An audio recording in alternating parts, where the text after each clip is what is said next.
Hello बच्चों, स्वागत है आपका हमारे इजी स्टडी 221 में। तो बच्चों, आज हम पढ़ेंगे जो है विटामिन जल में घुलनशील जो विटामिन थी उनके बारे में हम पढ़ रहे थे। अभी तक हमने जल में घुलनशील विटामिन में विटामिन सी पढ़ा है। आज हम पढ़ेंगे थायमीन, मतलब विटामिन से B1, जो ये इसको थायमीन भी बोलते हैं। किसको? विटामिन B1 को थायमीन विटामिन। ये हो गई B1। तो ये विटामिन कहाँ पे, मतलब कैसे इसका ये बनी कहाँ से? तो जैनसन और जो है डेंथन थे, जिन्होंने 1934 में चावल के पालिश करने पर बचे हुए कणों से थायमीन अलग किया। जो बचे हुए कण थे उनसे थायमीन अलग किया। थायमीन मतलब विटामिन B1 अलग किया। बाद में विलियम्स और उनके जो सहयोगी थे उन्होंने थायमीन अलग करने की विधि में सुधार किया। इसका रासायनिक जो है बच्चों, जो इम्पोर्टेंट है वही इम्पोर्टेंट ही पढ़ा रही हूँ मैं, इसलिए थोड़ा सा शॉर्ट में ही पढ़ाऊंगी, लेकिन जो है इम्पोर्टेंट बताऊंगी जितना कि आपके एग्जाम में पूछा जाए। इसके रासायनिक संरचना और क्या नाम है, संरचना और संग्रह, नहीं सॉरी, गुण। रासायनिक संरचना और गुण। जो थायमीन होता है वो पैरीमिडीन और थाइजोल श्रृंखलाएं होती है। कौन सी श्रृंखलाएं होती है? थायमीन जो है पैरीमिडीन और थाइजोल, ये दो श्रृंखलाएं होती हैं। जिसमें क्या होता है, यह पानी में सरलता से घुल जाता है। ये रासायनिक इसके नाम हो गए दो, और ये जो है ये पानी में सरलता से घुल जाता है। इसके शारीरिक कार्य क्या हो गए? थायमीन जो है पायरोफॉस्फेट और कार्बोहाइड्रेट के चयापचय में महत्वपूर्ण भूमिका निभाता है। ये जो थायमीन है ये क्या करता है? पायरोफॉस्फेट और कार्बोहाइड्रेट के मतलब पाचन में, ये चयापचय में महत्वपूर्ण भूमिका निभाता है, या जो है पायरुविक अम्ल के ऑक्सीकरण के लिए आवश्यक है। जो एक पायरुविक अम्ल होता है, एक मिनट, पायरुविक अम्ल,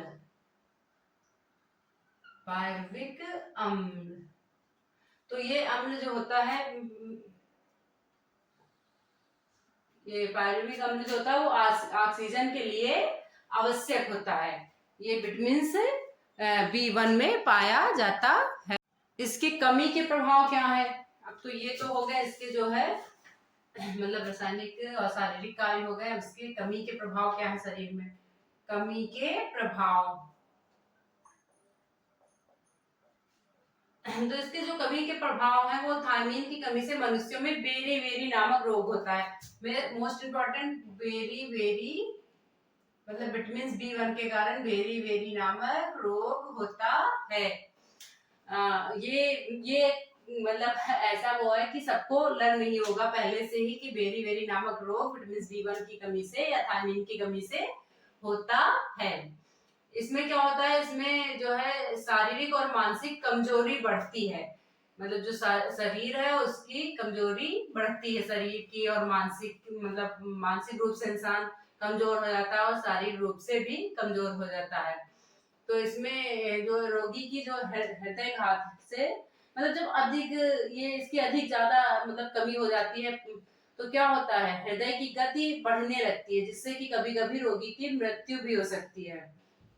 इसीलिए जो है इसमें रोग जो है पालिश किए हुए चावल, मतलब जैसे जो पालिश किए हुए चावल होते हैं उनके खाने से होता है। मतलब पालिश करके विटामिन B हटा दिया जाता है, इसीलिए ये रोग जो है ज्यादा होता है। बेरी दो प्रकार का होता है, पहला आर्द्र बेरी और दूसरा शुष्क बेरी। पहला आर्द्र बेरी, आर्द्र मतलब कठोर, आर्द्र बेरी और दूसरा क्या होगा? आर्द्र बेरी और शुष्क बेरी। शुष्क बेरी, ये दो प्रकार का होता है, ठीक है। आर्द्र बेरी और शुष्क बेरी जो वयस्कों में होता है, इसके अलावा शिशुओं में भी होने वाले बेरी को शिशु बेरी कहते हैं। शुष्क बेरी क्या होता है? इसके चिन्ह और लक्षण निम्न प्रकार के होते हैं, जैसे कि भूख की कमी हो जाना, पैर हाथ में झुनझुनी आना और इसमें चेतना की कमी। चेतना मतलब जो एक्टिवपन होता है वो कम हो, मतलब मनुष्य के अंदर जो एक्टिवपन होता है, जैसे वो बहुत सारे कार्य करता है तो उसके अंदर आलस्य आने लगता है, और मांसपेशियों की कमजोरी और चलने में कठिनाई का अनुभव करने लगता है। ये जो शुष्क बेरी होती है। और आर्द्र बेरी में क्या होता है? उपरोक्त मतलब जैसे कि आर्द्र बेरी जो होती है उसके लक्षणों में यही लक्षण पाए जाते हैं जो अभी बताया हमने। पैरों में भी जो है एडिमा नाम का एक मतलब रोग होता है, वो हो जाता है। हृदय का फैलना और धड़कन और सांस लेने में तकलीफ होने लगती है, जिसमें आर्द्र बेरी में। अब शिशु बेरी में अगर क्वेश्चन आ जाता है कि बेरी कितने प्रकार का होता है, तो आप बताओगे 3 प्रकार का। एक तो हो गया शुष्क, एक आर्द्र और तीसरा हो गया शिशु बेरी। शिशु बेरी। शिशु बेरी शिशु बेरी में क्या होता है? इसके आरंभिक लक्षण जैसे कि बेचैनी, नींद न आना और भूख में कमी। जैसे कि रोग बढ़ता जाता है वैसे वैसे रोगियों की धड़कन जो है बढ़ती जाती है, सांस लेने में तकलीफ आती है और हृदय फैलता मतलब कि सांस ले नहीं पाता, तो हृदय कहते नहीं फूल गया। और यदि समय पर इसका इलाज मतलब नहीं किया जाता तो क्या होता है? धीरे धीरे जब गंभीर अवस्था ले लेता है तो कभी कभी इसके कारण मृत्यु भी हो सकती है। तो ये इसके मतलब क्या थे? इसके कमी के प्रभाव थे, किसके? विटामिन सी के। अब इसके उपचार क्या हो सकते हैं? जैसे उपचार की बात करें तो इसके उपचार क्या हो सकते हैं? उपचार, विटामिन सी के उपचार। ये वयस्कों में बेरी का उपचार करने के लिए पता है क्या करना चाहिए? यही, इसका इंजेक्शन का नाम जरूर नोट कर लीजिएगा, ये आ सकता है एग्जाम में। इंट्रामस्क्यूलर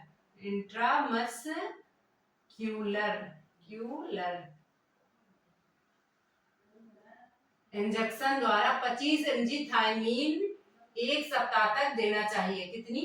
25 mg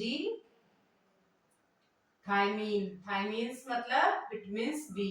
थायमीन 1 सप्ताह तक देना चाहिए। कितने सप्ताह तक? 1 सप्ताह तक देनी चाहिए। उसके बाद में मुंह से मतलब हम दे सकते हैं, अगर रोगी थोड़ा सही हो गया है तो हम मुंह से जो है प्रतिदिन उसको 3 बार 100 mg करके दे सकते हैं। प्रतिदिन मतलब पूरे दिन में 3 बार 100 mg करके 100 mg दे सकते हैं। और शिशुओं में क्या होता है? 500 mg थायमीन देते हैं। नहीं सॉरी 500 नहीं, 5 mg 5 mg जो है थायमीन देते हैं। यही मतलब इंजेक्शन जो होता है ये इंट्रामस्क्यूलर इंजेक्शन 5 mg जो है शुरुआत में देते हैं। उसके बाद में जो है सप्ताह में मतलब इंजेक्शन देने के बाद में मुंह के द्वारा 5 mg देते हैं महीने भर। 1 महीने तक लगातार 5 ही mg उसके शिशु के मुंह से देते हैं। इंजेक्शन द्वारा भी 5 जो है mg दिया जाएगा और ऐसे भी 5 mg दिया जाएगा। अब इसके आहारीय स्रोत क्या है, मतलब ये कहाँ से हमें मिलता? तो इसके जो आहारीय स्रोत है वो है सूखी ईस्ट, चावल की ऊपरी परत, जो चावल के ऊपर मतलब धुल के हम निकाल देते हैं वो ऊपरी परत। जैसे पालिश करा हुआ चावल अब मार्केट में मिलता है। पालिश का मतलब ऊपरी जो परत होती है उसको निकाल दिया जाता है, तो उसमें विटामिन B1 नहीं रहता। और अंकुरित गेहूं जो है अंकुरित करके उसमें B1 विटामिन पाया जाता है। संपूर्ण अनाज में पाया जाता है, जैसे कि गेहूं, ज्वार, बाजरी आदि में जो है पाया जाता है। और ये हो गई फलियां आपकी हो गई, कबूतर का मटन हो गया, चिकन और मटन, इन सब में भी जो है विटामिन B1 पाया जाता है। तिलहन और गिरी में भी पाया जाता है। सोयाबीन, मूंगफली और तिल्ली, काजू आदि में ये पाया जाता है। ये है मतलब कहाँ से ये मिलता है? तो ये जो है इसकी मतलब इन चीजों से मिलता है। क्या मिलता है? Vitamin B1। ठीक है, अब अगला हम पढ़ेंगे जो है विटामिन B2।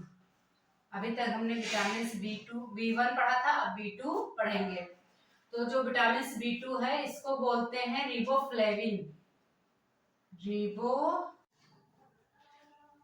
ये जो विटामिन है रिबोफ्लेविन, ये विटामिन B2 है, तो ये रिबोफ्लेविन विटामिन 2 कॉम्प्लेक्स के नाम से जानी जाती है।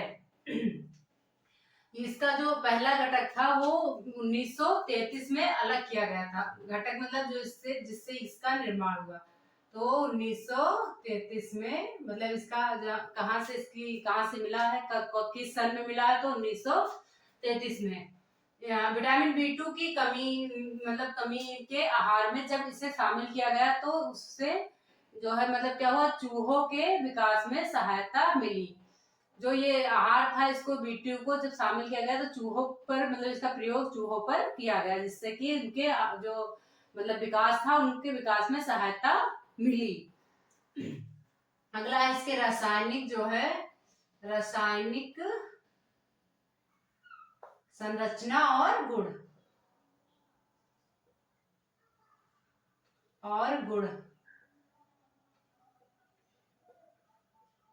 ठीक है, तो इसकी जो जो रासायनिक संरचना है वो आइसो एलो एक्सेजीन का न्यूक्लियर और राइबोस होता है। इसमें क्या होता है, इसमें आइसो एलो एक्सेजीन आइसो एलो कैसेजीन,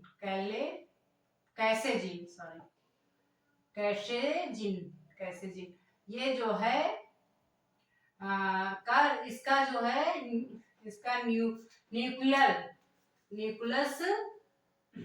इसका जो है न्यूक्लियस,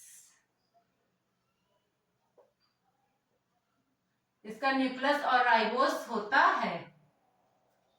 ये इसका रासायनिक नाम है, मतलब रासायनिक अगर पूछे मतलब किसके द्वारा इसका रासायनिक प्रयोग होता है, तो आइसो एलोकैलेजिन का मतलब न्यूक्लियस और इसमें क्या होता है, और राइबोस होता है, राइबोस होता है। ठीक है, तो ये हो गया जो है इसका रासायनिक जो है संरचना और गुण। अब इसके शारीरिक कार्य क्या है, तो इसके शारीरिक कार्य है कार्बोहाइड्रेट, वसा और प्रोटीन के चयापचय में समृद्ध एंजाइम प्रणाली में रिबोफ्लेविन महत्वपूर्ण भूमिका अदा करता है। जब कार्बोहाइड्रेट वाली चीजें हम खाते हैं, वसा वाली चीजें खाते हैं, प्रोटीन वाली चीजें खाते हैं, तो उनको पचाने में जो है एंजाइम प्रणाली का इस्तेमाल होता है, जिसमें रिबोफ्लेविन महत्वपूर्ण भूमिका अपनी निभाता है। किसमें वो महत्वपूर्ण भूमिका निभाता है, इन सब चीजों को पचाने में। अगला है इससे कमी के प्रभाव, जो है कमी के प्रभाव, विटामिन B2 के कमी के प्रभाव। इसके प्रभाव में मुंह में छाले और चेहरे पर घाव, रेबल और बर्टल जो थे, शेब्रेल और बटलर, उन्होंने 1938 में जो है जानकारी दी कि यदि मानव प्राणियों में 5 mg प्रतिदिन के रिबोफ्लेविन युक्त आहार पर 4 माह तक रखा जाए तो उनमें कोणात्मक सिस्टोमेटाइटिस, ग्लाइसाइटिस, चिलोसिस और नेजोब्लेसिस सेबोरिया रोग हो जाते हैं। इतने सारे रोग जो है किस लिए हो जाते हैं, अगर उनको जो है विटामिन B2 ना दिया जाए तब। ठीक है, 1938 में कहा था। अगला है जो है इसके उपचार क्या है, रिबोफ्लेविन की कमी दूर करने के लिए वयस्कों में 10 mg, वयस्क में ये mg याद करनी पड़ेगी, बाकी जो इम्पोर्टेंट है वही लिखाते हैं। 10 mg रिबोफ्लेविन मुंह द्वारा 1-2 माह तक दिया जाना चाहिए। बच्चों को 5 mg रिबोफ्लेविन 1 माह तक प्रतिदिन दिया जाना चाहिए।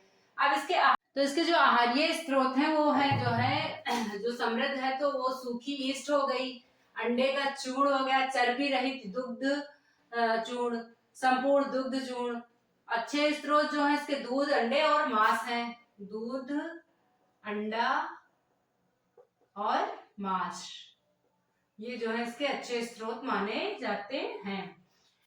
अब इसके स्रोत में देखा जाए तो इसके स्रोत में हो गया दूध, अंडा, मांस, यहाँ से ये मतलब अधिक मात्रा में मिलता है। ये अच्छे स्रोत हैं इसके, कौन से? अच्छे वाले।